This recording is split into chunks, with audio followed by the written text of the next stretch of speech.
మంత్రి ఇంటి మీదకి దాడి చేసి సంబంధించి ఆ ఇద్దరు నాయకుల్ని పరామర్శలు వచ్చేదానికి వస్తుంటే ఈరోజు పొద్దున్నే చూస్తూ ఉన్నాం. దాదాపు ఏ జిల్లాలో నుంచి కాకుండా పక్క జిల్లాలో నుంచి కూడా 1000 మంది పోలీసులను నింపి దేనికి పెట్టారా అంటే బ్యారికేడ్లు పెట్టి ఎక్కడికెక్కడికి ప్రజల్ని రానియకుండా జనాల్ని ఏదైతే జగన్మోహన్ రెడ్డిని చూసేదానికో లేకపోతే జగన్మోహన్ రెడ్డిని స్వాగతించేదానికో వచ్చే వాళ్ళందరినీ కూడా రానియకుండా అడ్డుకట్లు వేసి చూడటం ఎక్కడైనా నాకు తెలిసి ఎప్పుడూ కూడా ఈ దేశ చరిత్రలోనే ఇట్లాంటి ఒక నిర్బంధం ఎక్కడా లేదు.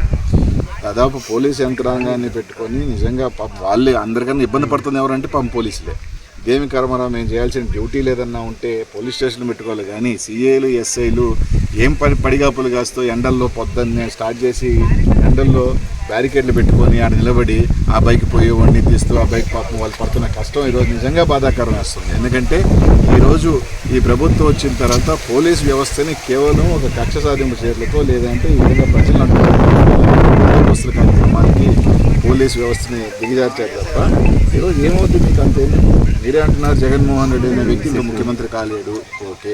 జగన్మోహన్ రెడ్డి గారికి ప్రజల్లో బలం లేదు అని చెప్తున్నారు, ఓకే. అంత చెప్పే మీరు జగన్మోహన్ రెడ్డికి బలం లేదు అని చెప్పే మీరు ఈరోజు ఇంతగా కూడా చేస్తున్నారు అంటే ప్రజలందరూ కూడా గుర్తిస్తారు. తప్పకుండా ఎన్ని నిర్బంధాలు లేకుండా కూడా ప్రజలు వచ్చి తీరుతారు. ఇంకొక అరగంటలోనో 4 గంటలోనో జగన్మోహన్ రెడ్డి వచ్చి రావడం జరుగుతుంది. ప్రజలు కూడా స్వచ్ఛందంగా వచ్చి జగన్మోహన్ రెడ్డి స్వాగతం చెప్పాలి ఖాయం అని చెప్పి తెలియజేస్తారు.